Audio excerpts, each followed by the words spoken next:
آج کا دور چونکہ دجالی دور ہے، اس لیے اپنے ایمان کی بہت حفاظت کیجیے۔ کوئی ایسی بات نہ زبان سے نکلے کہ جس سے انسان کا ایمان ختم ہو جاتا ہے۔ چنانچہ علماء نے کتابوں میں فقرے لکھے ہیں، وہ زبان سے نکل جائیں تو انسان کا ایمان ختم ہو جاتا ہے۔ جس طرح کسی نے بات کرتے ہوئے کہا کہ یہ شریعت کی بات ہے، اور دوسرا آگے سے کہہ دے رکھ پرے شریعت کو، تو جس نے یہ کہا رکھ پرے شریعت کو فقط کفر، وہ کافر ہو گیا۔ اس کو کلمات کفر کہتے ہیں، اور علماء کے پاس بیٹھ کے یہ کلمات کفر کا سیکھنا یہ اہم ہے۔ ایسا نہ ہو کہ ہم کوئی ایسی بات کر جائیں کہ جو کفریہ باتیں ہوں۔ جیسے ایک بندہ بات کر رہا تھا، میں بڑی دور، اتنی دور رہتا ہوں، وہ کہتے او تو خدا کے پچھاوڑے رہتے ہو۔ تو جس نے کہا خدا کے پچھاوڑے رہتے ہو فقط کفر، وہ کافر ہو گیا، اس لیے کہ خدا کا تو پچھاوڑا کوئی چیز ہو نہیں سکتی۔ اور ہم آپس میں باتیں کرتے ہوئے اس قسم کی باتیں کر جاتے ہیں۔ ایک اور کفریہ فکرہ، ایک بندہ بہت بھوکا ہو نا تو پیٹ سے آواز آتی ہے، تو پیٹ سے آواز آنے کو لوگ آپس میں باتیں کرتے ہوئے کہہ دیتے ہیں نقل کفر، کفر نباشت کے آنتے قل واللہ پڑھ رہی تھی، یہ کفریہ کلمہ ہے۔ علماء نے لکھا ہے کہ جس نے یہ کہا نا کہ آنتے قل واللہ پڑھ رہی تھی اور وہ گندی ہوا کا خروج تھا تو وہ کافر ہے۔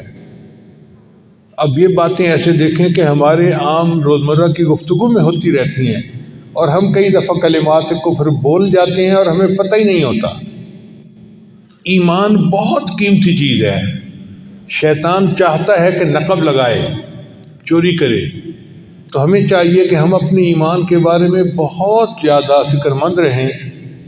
ایک تو کوئی ایسا کلمہ زبان سے نہ کہیں، نمبر 1۔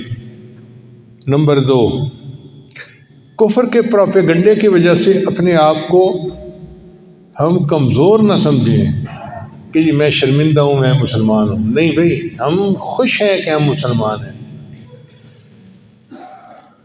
اگر کفر نے غلط پروپیگنڈا بہت کر دیا ہے اور ان کے پاس طاقت زیادہ ہے، تو اس کا یہ مطلب نہیں کہ ہم اپنے ایمان پہ افسوس منائیں کہ ہم مسلمان کیوں ہیں۔ ہم اللہ کا شکر ادا کرتے ہیں کہ ہم مسلمان ہیں، ہم مومن ہیں۔ ہمارے پاس ایک نعمت ہے جو ان کفار کے پاس نہیں ہے۔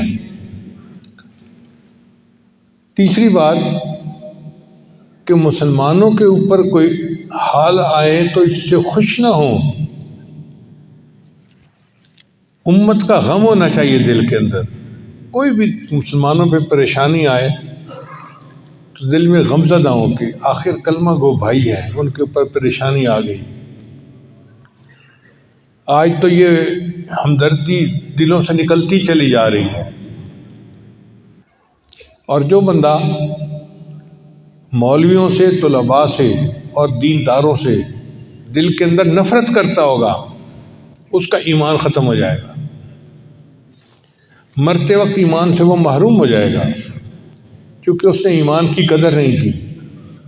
اس لیے جو دین والے ہوتے ہیں، علماء، صلحاء، طلباء، ان کے ساتھ محبت رکھیں دل میں۔